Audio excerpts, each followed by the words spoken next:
Okay, so we're going to be talking about building lasting relationships. This is going to be in reference to your team. This is going to be in reference to your customers. This is going to be in reference to anything that has to do with your business. Relationships really mold anything in any aspect in your life. So it's really, I've been thinking about it a lot, and I was talking to my husband today, and he was like, just talk about, you need to talk about relationships, like, because it's so important with direct sales to have that relationship with your customers and with your team and that communication. So this is going to be our main meeting. So we're going to first talk about quantity versus quality. And I just have like the simple definitions of both of them. But what quality is the standard of something as measured against other things of a similar kind, the degree of or excellence of something, which sounds crazy. But the main thing I want y'all to kind of take out of that is that it's a standard that is set, the quality of something, the degree of excellence. That speaks really highly about something, for something to be to a degree of excellence, the quality of something. So I know you guys learned about quantity versus quality, in high school and stuff like that. But I'm referring specifically to Cincy and the importance of it for your business, because there is a huge difference in both of them. So, in quantity, the amount or number of a material or immaterial thing not usually estimated by spatial measurement. Long story short, quantity is how many can I get? How fast can I get them? All I care about is numbers, numbers, numbers, numbers. That is quantity. So if you look at, I'm a visual person. So if you look at that fish at the top, okay, you see two fish tanks. So I want you to kind of envision all of those goldfish on the left. There's probably like 50 goldfish on there, okay? That would be your quantity aspect. There's a ton of them. They're all the same. They're all pretty small though, actually. So they're all swimming around. They're probably not swimming too well. They're probably having a struggle. And then you look on the right, and there's only two fish. But the difference I see in these two fish is they're a lot bigger. They look a lot healthier, like they're getting more food. B, they're beautiful. They're unique. They stand out. They're different. And C, even though there's two of them, the quality of those fish is much more sufficient, eye-catching. I know I'd want those fish instead of the goldfish on the left. So just so you can have a visual, and we're going to watch a short video after this, but you can have a visual of what quality is on the right, those two fish, as opposed to quantity on the left.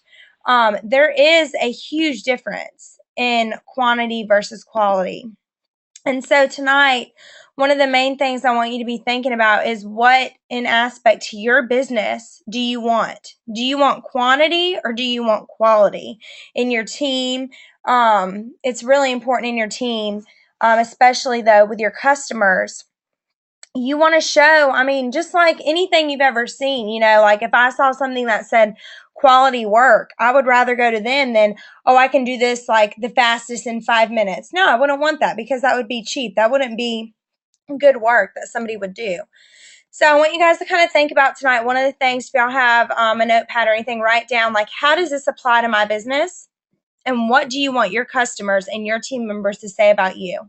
Whenever you have a team, and some of y'all do, some of y'all just started, and I know your goals, so I know in the future you want to have a team. But when you joined Heather Hayes' team, Heather Bullock's team, my team, Kelly's team, why did you join our team? Who did you hear about Cincy from? How did you get our name? Was it just Facebook? Like, why did you choose us? So, I want you to kind of be thinking about that, and kind of just like, just kind of marinate on what you would want your customers and team members to say about you. Because I know for me, I try to be consistent with my customers and with my team members. We're not perfect. We're not going to always be able to be there, but that's the importance of our team page. That's the importance of having essence. But those core things that you put in your team members when they join, those quality things, hitting shooting star, hitting sensational start, keeping on them to stay certified, motivating them. That is quality work, not quantity, which is, I'm going to recruit this person and then I'm done and I'm on to the next person. That is not quality work, that's quantity. And when you leave those new team members in the dust like that, this is kind of fishtailing, but when you leave them like that, there's a good chance you could lose a star. You could lose a great consultant or a great new team member and customer, because you're not following up. It's all about that. It's all about the quality care. So kind of be thinking about that. And we are going to, so y'all should still be able to see my screen, but we're going to watch the Cincy story. It's 12 minutes long, but I promise you it's incredible. So let me know if y'all can hear this. Just type if you can hear.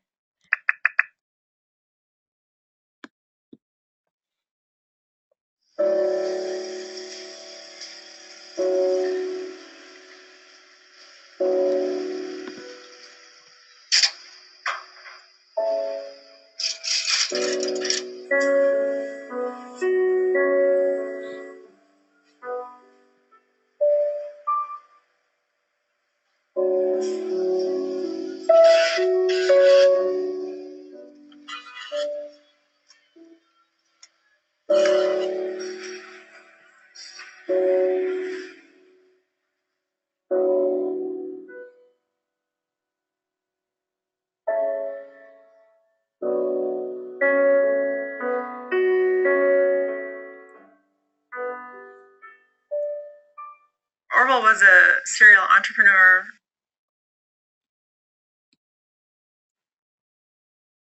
Our whole married life, and he would bring stuff home for me to sample all the time, and it was usually junk that I would throw into a pile and say, no, don't. It had potential. No, no. And so he called me from Utah. Hey, I found this product, and he tried to describe it to me, and I wasn't getting what he was saying. And so I just said, bring it home, I'll look at it. It is something you have to experience. And plugged it in, turned it on. First bar was banana nut bread. Yeah, and I came home, and I thought she was making banana bread. And so my first reaction of it actually being used in our home was surprise that, oh, this is a lot better than I thought it was.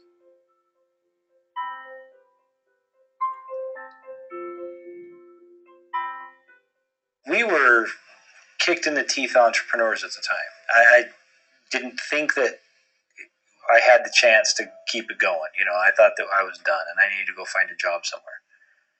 So when we found the product and she liked it, it was a surprise because most of the products she didn't like. So the fact that I came up with something or introduced something to her that she actually loved, yeah, I thought there might be some potential.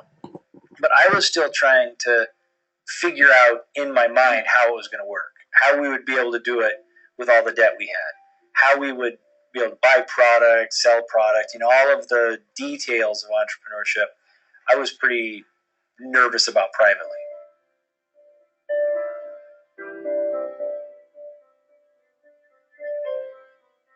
I told Heidi, we've got to go bankrupt. We're just hurting people.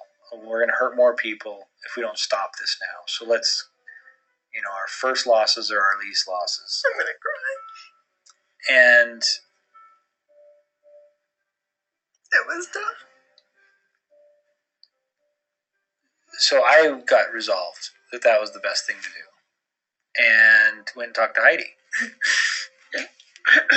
And what did you say? I said, heck no, we're not going to file bankruptcy because they put her name in the newspaper and everybody would know Orville and Heidi. And I said, we're going to swing for the fence and we're going to, gosh dang, swing hard. Yep.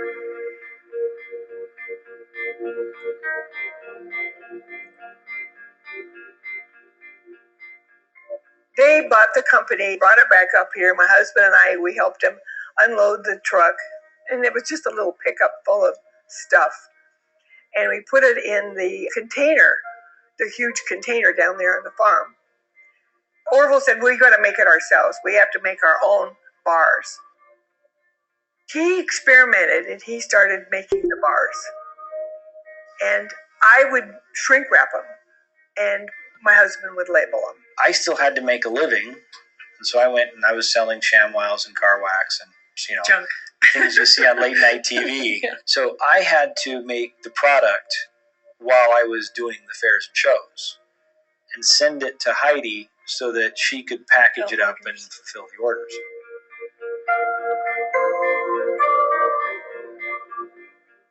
I think I knew that I didn't want to sell it at fairs and shows.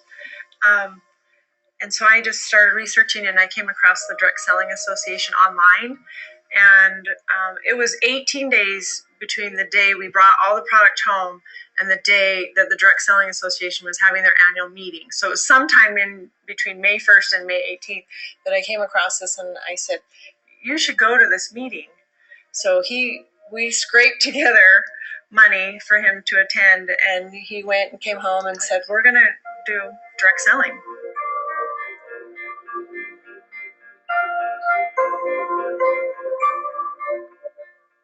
I went to my sister's party, which was one of the first, if not the first, Etsy party. And I fell in love with the product. The simplicity of it, the ability just to connect with the fragrances and memories. I had done direct sales before, but there was something about it that drew me to it. And so I signed up as a consultant from that party. I saw it at a Christmas show, and I fell in love. I saw this beautiful warmer that I wanted, and the consultant said, why don't you get it for free? And I thought that was a great idea. So she asked me to host a party. I said I would love to. My party gave me enough Hostess product till June when I needed some more. And that's when I decided to sign up, so I didn't have to track down the consultant to fill my orders. In the beginning, there wasn't any marketing tools or anything for us as consultants. We had a little picture book that had photos in it. With Scentsy, like I said, it was the simplicity, the just being able to set up the warmers and let people smell the fragrances. And that was a complete and utterly different way I'd ever experienced a direct sales before. We wanted to grow organically because Scentsy's a different company than most direct selling companies. We grew slow, and it took 2 or 3 years to see that what we were doing was actually really spectacular.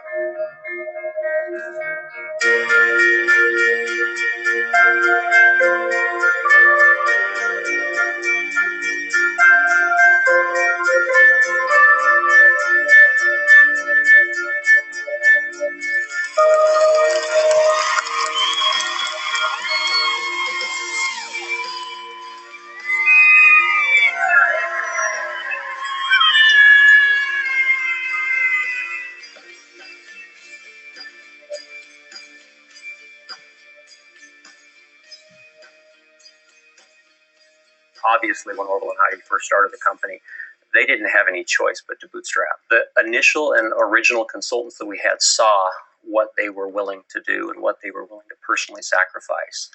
And that created a very positive relationship between the consultants and between Orville and Heidi and the home office that I still think we benefit from today. As is often the case with Scentsy, we push things to keep up with the growth. And oftentimes that growth is just a little bit outpacing our ability to keep up with it. And that's certainly where we found ourselves in the fall of 2009. We knew, looking at the upcoming sales forecast in the upcoming month to 2 months as we went into our heaviest selling season, that the current software we had would not be able to keep up. It literally would have brought it to its knees, and the whole system was at risk of coming down. So we very aggressively, in anticipation of that, put together a new piece of software, and we launched it probably a month or two before it was completely baked and ready. And we had issues with it. I came in the middle of it. I arrived at Scentsy on November 16th of 2009, and we were in the throes of some real challenges. And our shipping department, we're not getting some of the back orders on the pick tickets correctly, meaning that back order item was dropping off. There were hundreds of scathing emails about how horrible we were. And I get that, because these are people that are selling our products to customers. Our shipping department and our packers and our stockers and our sorters really took orders manually via email, and they were working 24/7 basically to make sure that we still maintain the order fill rates that we needed to prior to the holiday. When we make a mistake, we apologize. We hope never to make one that big again, But the first thing we do is say we're sorry, because we understand the position that puts our consultants in, and we don't want them being in that position. They say that every company has to